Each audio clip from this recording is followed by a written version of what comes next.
नमस्कार। चलिए आज इतिहास के उन पन्नों को पलटते हैं जहां एक साम्राज्य की नींव रखी गई थी।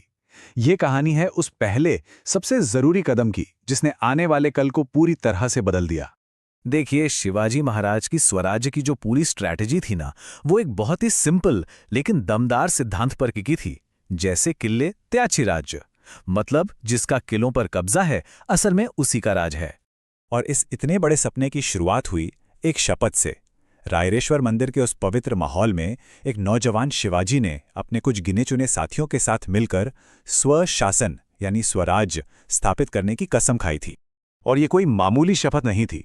जरा सोचिए, एक तरफ थी मुगल, आदिल शाह, पुर्तगाली और सिद्दी जैसी चार चार विशाल ताकतें, और दूसरी तरफ थे शिवाजी महाराज और उनके मुट्ठी भर दोस्त, जिनका सबसे बड़ा हथियार था उनका अटूट इरादा।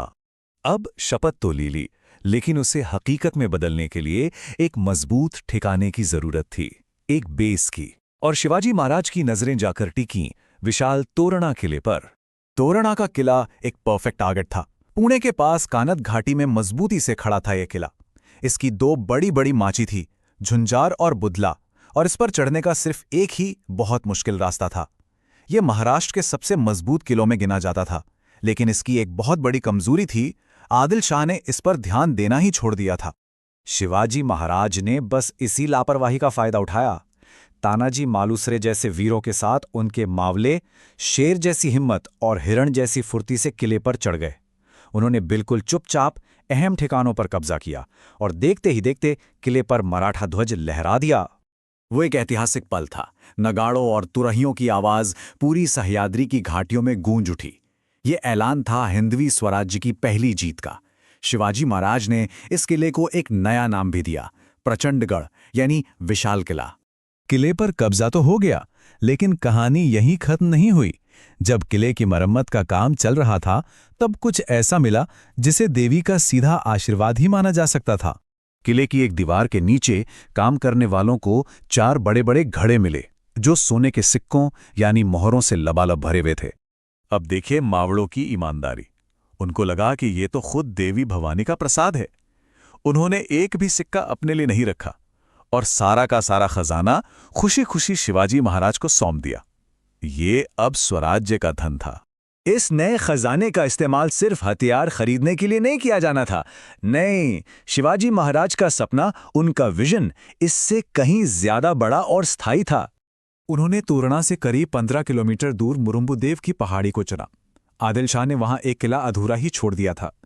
तोरणा से मिले उसी धन का इस्तेमाल करके उस अधूरी पहाड़ी को राजगढ़ में बदल दिया गया।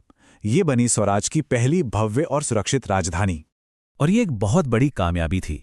राजगढ़ सिर्फ एक किला नहीं था, ये एक शाही महल, दफ्तरों और कारखानों के साथ सरकार का एक ऑफिशियल सेंटर था। अब स्वराज्य के पास एक मजबूत और धड़कता हुआ दिल था। लेकिन मिलिट्री जीत के साथ साथ पॉलिटिकल चुनौतियां भी आती हैं। इन कब्जों की खबर धीरे धीरे आदिल शाही सुल्तान तक पहुंच गई और उसने गुस्से में जवाब मांगा। अब मामला थोड़ा पेचीदा हो गया था। टेक्निकली ये किले शिवाजी महाराज के पिता शाहजी राजे को मिली जागीर का ही हिस्सा थे, और शिवाजी महाराज ने इसी कानूनी दांवपेच का फायदा उठाने का प्लान बनाया। उन्होंने सुल्तान को एक बड़ा ही होशियारी भरा संदेश भेजा। उसमें कहा गया कि किला तो सिर्फ इसलिए लिया गया है ताकि जागीर का प्रशासन बेहतर हो सके, और ये तो आखिर में आदिल शाह के ही हित में है। इस जवाब ने एक विद्रोह को एक कुशल मैनेजमेंट का रंग दे दिया और सुल्तान कुछ समय के लिए शांत हो गया। तो अब देखिए, सैन्य सफलता, किस्मत का साथ और इतनी चतुर कूटनीति, इन सब के साथ स्वराज्य की रफ्तार को रोकना अब नामुमकिन हो गया था। इस जीत की आग बहुत तेजी से फैली।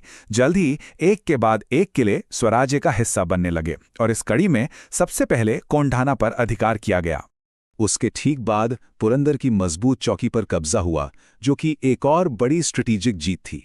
और फिर रोहेड़ा भी स्वराज्य का हिस्सा बन गया। ये स्वराज्य की सरपट दौड़ थी, जहां हर एक जीत अगली जीत का रास्ता तैयार कर रही थी। तो इस शुरुआती दौर की कामयाबी का राज क्या था? ये दूरदर्शी नेतृत्व, किलों पर स्ट्रैटेजिक कब्जा, मावलों की अटूट वफादारी, मिले हुए संसाधनों का सही इस्तेमाल और बहुत ही शार्प डिप्लोमेसी का एक बेहतरीन कॉम्बिनेशन था। ये कहानी हमें एक बहुत ही अहम सवाल के साथ छोड़ जाती है, कैसे एक अकेली सही समय पर हासिल की गई रणनीतिक जीत किसी लीडर की किस्मत बदलकर एक पूरे साम्राज्य की नींव रख सकती है।